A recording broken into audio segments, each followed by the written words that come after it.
आता आज बोलल्याप्रमाणे भरपूर विकास कामं झालेले आहेत, प्रमुख रस्ते झालेले आहेत, दवाखाने झाले आहेत, इमारती झालेल्या आहेत, वैयक्तिक कामं झालेली आहेत. पण सर्व आता इरिगेशन भाग झाल्यामुळं शेतात जाण्यासाठी रस्त्याचा थोडा मतदारसंघात प्रचार करत असताना अनुभव आलेला आहे. तर आता पाणंद रस्ते म्हणून शासनानं योजना काढलेली आहे आणि ते आमचे भाऊ आमच्या ह्या मतदारसंघामध्ये पूर्ण जिथं शेतकऱ्यांना रानात जायला, वस्तीवर जायला, आपल्या शेतात जायला जे अडचणी आहेत त्या फक्त शेतकरी बंधूंना नम्र विनंती आहे की त्यांनी जागा द्यावी. कायम दुष्काळी परिस्थिती असलेल्या मिरज पूर्व भागात म्हैसाळ योजनेचे पाणी आल्याने या परिसराचे नंदनवन झाले. मात्र शेतरस्त्यांचा प्रश्न जटिल झाल्याने हा प्रश्न सोडवण्यासाठी पाणंद रस्ते मोकळे करण्यासाठी आमचे प्रयत्न राहतील असा शेतकऱ्यांना दिलासा देणारा मुद्दा आरग जिल्हा परिषद गटातील भारतीय जनता पक्षाच्या उमेदवार सौ शोभाताई वसंतराव खोत यांनी हातात घेतल्याने भारतीय जनता पक्षाच्या उमेदवारांना निवडून येण्यात हा मुद्दा महत्त्वाचा ठरणार असल्याची चर्चा आहे. मिरज पूर्व भागातील राजकीय आणि सामाजिक परिस्थितीवर आरग जिल्हा परिषद गटातील भारतीय जनता पक्षाच्या उमेदवार सौ शोभाताई वसंतराव खोत यांचे पती वसंतराव खोत यांनी सातत्याने मांडलेलं निरीक्षण अगदी अचूक आहे.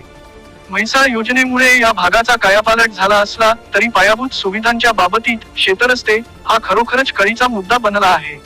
सौ शोभाताई आणि त्यांचे पती वसंतराव खोत यांनी या मूळ दुखण्यावर बोट ठेवल्यामुळे निवडणुकीच्या वातावरणात एक वेगळीच रंगत आली आहे. मिरज पूर्व भागात आता ऊस, द्राक्षे आणि भाजीपाल्याचे उत्पादन मोठ्या प्रमाणावर घेतले जाते. मात्र रस्ते नसल्यामुळे शेतीमाल बाजारपेठेपर्यंत नेण्यात खर्च आणि वेळ वाढतो. पावसाळ्यात खते किंवा औषधे पोहोचवणे कठीण जाते. अतिक्रमणांमुळे अनेक रस्ते बंद झाल्याने शेतकऱ्यांमध्ये आपापसात वाद होतात. भाजप उमेदवार सौ शोभाताई वसंतराव खोत यांनी हा मुद्दा हातात घेतल्यामुळे शेतकरी वर्गाचा मोठा पाठिंबा त्यांना मतदारांकडून मिळत आहे. पाणी आल्यावर आता दुसरी मोठी गरज रस्त्यांची आहे. हा मुद्दा थेट शेतकऱ्यांच्या आर्थिक हिताशी जोडलेला असल्याने मतदारांचा ओढा भारतीय जनता पक्षाच्या उमेदवारांच्या पाठीशी वाढू शकतो. केवळ पाणी असून चालत नाही, तर उत्पादित मालाला गती मिळण्यासाठी रस्ते हवेत हे पटवून देण्यात शोभाताई यशस्वी होताना दिसत आहेत. थोडक्यात सांगायचे तर पाणी ही पहिली पायरी होती, तर शेतरस्ते ही विकासाची दुसरी महत्त्वाची पायरी आहे.